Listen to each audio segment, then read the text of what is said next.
కలిసి వెళ్తా, కంగారు ఏం లేదప్పా. రాత్రి ఉండేది ఇక్కడ, ఏం కంగారు లేదు.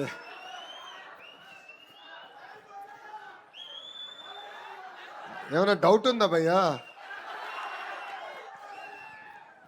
అరే భయ్, మీ అందరి బాలయ్య, నా ఒక్కడికే ముద్దల మావయ్య. జై బాలయ్య. మొరటు ప్రేమ అంటే రాయలసీమ దగ్గర తెలుసుకోవాలి. కొంచెం అలవాటు పోయింది నాకు.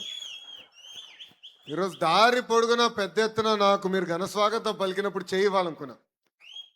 చేయిస్తే తిరిగి మీరు ఇవ్వట్లేదు నాకు. అండ్ మీరు నొక్కే దెబ్బకి చేయి నొప్పి వచ్చింది. ఓన్లీ రాబాయ్ ఈ చేయిస్తే గీరేశారు. అంటే మొరటు ప్రేమ అంటే నిజంగానే రాయలసీమ తర్వాతనే ఎవరైనా. ఆదోని ఈరోజు అదిరిపోయింది. ఒకప్పుడు ఆదోనిని రెండో ముంబై అని పిలిచేవారు. వేదికమైన ఉన్న పెద్దలకి ఇప్పుడు చెప్పా, తిరిగి ముంబై లాగా తీర్చిదిద్దాల్సిన బాధ్యత వాళ్ళపైన ఉంది. ఉమ్మడి కర్నూలు జిల్లా నాకు చూపించిన ప్రేమ నేను ఏనాడు మరవలేను. మీతో నడిచా, మీ మధ్యలో నడిచా. 14 నుంచి 14 నియోజకవర్గాల్లో నేను పాదయాత్ర చేశా. 45 రోజులు ఉమ్మడి కర్నూలు జిల్లాలో నడిచిన తర్వాతనే నేను పక్క జిల్లాకి వెళ్తాం జరిగింది. ఆనాడు మీరు చూపించిన ప్రేమ, అభిమానం ఈ రోజు కూడా నా గుండెల్లో గుర్తు పెట్టుకుంటున్నానని ఈ సభాముఖంగా తెలియజేస్తున్నా. ఆనాడు పోలీసు వాళ్ళు లేరు, ఆనాడు రోప్ పార్టీ సరిగా లేదు. కానీ నా వెనకాల నిలబడి నడు అన్నా ఎవడొస్తాడో వాడు తోలు తీద్దాం అని చెప్పారే, అది పసుపు సైన్యం. ఈరోజు వేదికమైన మేమందరం కూర్చున్నామంటే దాని వెనకాల ఉంది తెలుగుదేశం పార్టీ కార్యకర్తల త్యాగం. కర్నూలు జిల్లా ప్రజల ఇబ్బందులు ఇప్పటికీ నాకు గుర్తుంది. ఆనాడు నేను పాదయాత్రలో వచ్చినప్పుడు వలసలుగా ఇక్కడి నుంచి మహిళలు తరలివెళ్ళి పక్క జిల్లాలో పని ఎత్తుకునే పరిస్థితి. ఆనాడు మీరందరూ కోరారు సాగునీటి ప్రాజెక్టులు కానివ్వండి, తాగునీటి ప్రాజెక్టులు యుద్ధ ప్రాతిపదికంగా మన ప్రాంతంలో చేయాలని. అంతేకాదు ప్రభుత్వ పాఠశాలలు ఉన్నా ఉపాధ్యాయులు లేని పరిస్థితి.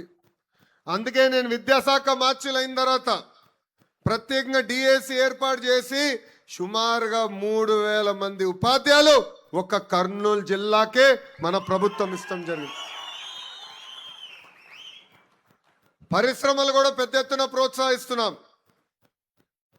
ఒక్కసారి అందరూ ఆలోచించాలి, ఆంధ్ర రాష్ట్ర చరిత్రలో ఎప్పుడు లేని విధంగా ఇండస్ట్రీస్ మార్చులు మన సొంత జిల్లా ముద్దు బిడ్డ టీజీ భరత్ ని చేస్తాం జరిగింది. ఈరోజు పెద్ద ఎత్తున పరిశ్రమలు తీసుకొస్తున్నాం, ఒప్పందాలు కుదుర్చుకున్నాం, భూమి పూజలు కూడా చేశాం. ఈరోజు ఒక రిలయన్స్ ఇండస్ట్రీస్ కానివ్వండి, రేపే టాటా సోలార్ ప్లాంట్ కానివ్వండి, ఒక డ్రోన్ సిటీ, ఒక ఫార్మా సిటీ, ఇట్లా అనేక పరిశ్రమలు మన కర్నూలు జిల్లాకి తీసుకొస్తాం జరిగింది. ఇవన్నీ మీకు ఎందుకు చెప్తున్నానంటే యువగలం పాదయాత్రలో ఇచ్చిన హామీలు నేను మరవలేదు, ఇప్పటికీ నాకు గుర్తుంది. ఎందుకంటే ఎప్పుడన్నా కొంచెం అలసిపోయానని ఫీలింగ్ వస్తే యువగలం పుస్తకం తిరిగేస్తాను. మంచి ఎండల్లో నడిచాం, చెమట కూడా లెక్క చేయలే. ఆ సైకోలు వస్తే కూడా దబ్బిడే, ఎవరిని వదలబెట్లా. అది ఇప్పటికీ గుర్తుంది. ఆనాడు యుగలం పాదయాత్రలో చూసా, ఆదోని కార్యకర్తలంటే పవర్ అంటే ఆదోని కార్యకర్తలు. మిట్ట మధ్యాహ్నం కూడా నడిచారు, వయోభారం కూడా పట్టించుకోలేదు, నన్ను నడిపించారు. అది నాకు ఇప్పటికీ గుర్తుంది. ఇప్పుడే భరత్ ఒక మంచి మాట చెప్పాడు. 2019-24 మధ్యన మనం ఎంత ఇబ్బందులు పడ్డామో మనందరూ చూసాం, కానీ ఇప్పుడు మర్చిపోయినాం.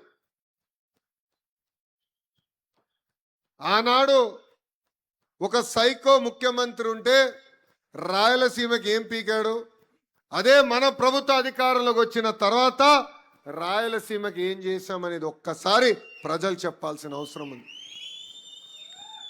ఆ సైకో హయాంలో సీమలో గొడ్డలి గుర్తుందా, మర్చిపోయారా? గొడ్డలి సొంత బాబాయినే వాళ్ళు లేపేసి ఆ నెపం మన పైన వేశారు. ఆనాడు మనం సరిగా చెప్పుకోలే, ఎన్నికల్లో ఓడిపోయినాం. గులకరాయ కోడికెత్త చాలా డ్రామాలు ఉన్నాయి రా భయ్. ఒకడు ఇట్లా అంటున్నారు, ఇంకోటి ఇట్లా అంటున్నాడు, రెండు చేశారు. కానీ అదే మన అధికారంలో ఉన్నప్పుడు మన హయాంలో జొన్నగిరి గోల్డ్ పరిశ్రమ తీసుకొచ్చాం. వాళ్ళ హయాంలో బ్రహ్మణి స్టీల్స్ కుంభకోణం జరిగితే మన హయాంలో కడప స్టీల్ ప్లాంట్లు వేగంగా పరిగెత్తిస్తున్నాం.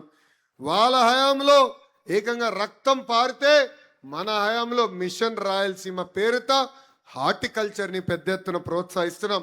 వాళ్ళ హయాంలో ఫ్యాక్షన్ దాడులు మన పైన చేస్తే మన హయాంలో ఈరోజు ఫ్యాక్టరీలు రాయలసీమకి తీసుకొస్తాం జరిగింది. ఒక పక్కన రాయల్ ఎన్ఫీల్డ్, ఇంకో పక్కన ఫైటర్ జెట్లు తయారు చేసే పరిశ్రమలు కూడా రాయలసీమకి తీసుకొచ్చిన ఘనత మన ప్రభుత్వాన్ని. ఏమనంటే సైకో అంటాడు, నేను రాయలసీమ బిడ్డని, రాయలసీమ బిడ్డని. ఆయన రాయలసీమకి పట్టిన క్యాన్సర్ గడ్డ. ఇది నేను ఇప్పుడుగా చెప్తాం, పాదయాత్రలో కూడా నేను చెప్పా. దానికి అనేక ఉదాహరణలు ఉన్నాయి.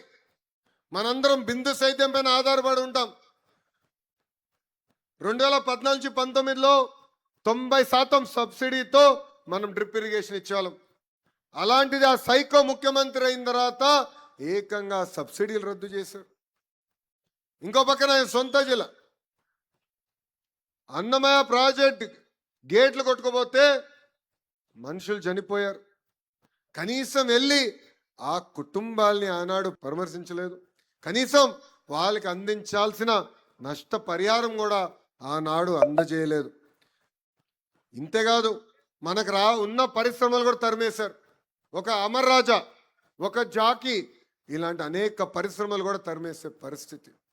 ఇది మీ అందరికి ఎందుకు గుర్తు చేస్తున్నానంటే, ఏదో ఇప్పుడు పరిశ్రమలు వస్తున్నాయి, సంక్షేమం జరుగుతుంది, అన్నీ బాగున్నాయి, ప్రజలందరూ గుర్తుపెట్టుకుంటారంటే చాలా పొరపాటు.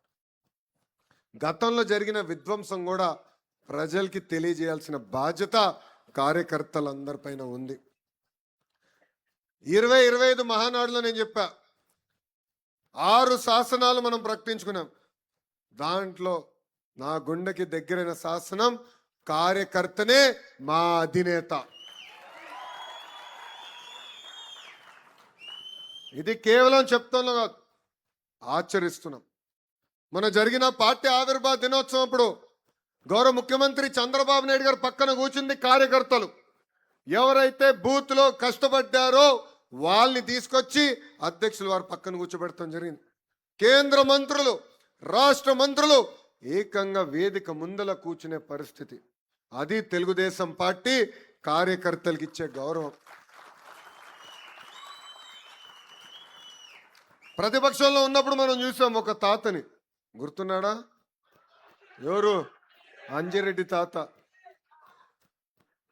నామినేషన్ వేసేదానికి వెళ్ళినప్పుడు పేపర్ లాక్కున్నాడు, మీసాలు తిప్పి తొడగొట్టి రా బిడ్డ రా అని చెప్పాడే, ఆ అంజిరెడ్డి తాతనే నాకు స్ఫూర్తి. తోట చంద్రయ్య మెడపై కత్తి పెట్టి వాళ్ళ నాయకుడికి జైగొట్టు, వాళ్ళ పార్టీకి జైగొట్టమంటే జై తెలుగుదేశం, జై చంద్రబాబు నాయుడు అని చెప్పి ప్రాణాలు కోల్పోయాడే, ఆ తోట చంద్రే మనందరికీ స్ఫూర్తి. భారతదేశంలో ఏ రాష్ట్రంలో జరిగిన విధంగా ఏకంగా రాజకీయ కక్షలో చనిపోయిన కుటుంబానికి ఈరోజు ప్రభుత్వ ఉద్యోగం ఇచ్చిన ఘనత ఒక తెలుగుదేశం పార్టీది. తోట చంద్ర కొడుక్కి ఎన్ని కష్టాలు వచ్చినా చట్టాల్ని సవరించి శాసనసభ చట్టం పాస్ అవుతే శాసన మండలిలో వాళ్ళు అద్దుకున్నారు. 2 సార్లు తిరిగి పంపించినా చివరికి పాస్ చేపించి ఏకంగా వాళ్ళ అబ్బాయికి ప్రభుత్వ ఉద్యోగం ఇచ్చిన ఘనత మన పార్టీది. అందుకే చెప్తున్నా, కార్యకర్తనే అధినేత అని చెప్పే విషయంలో ఎక్కడ మేము వెనకాడం.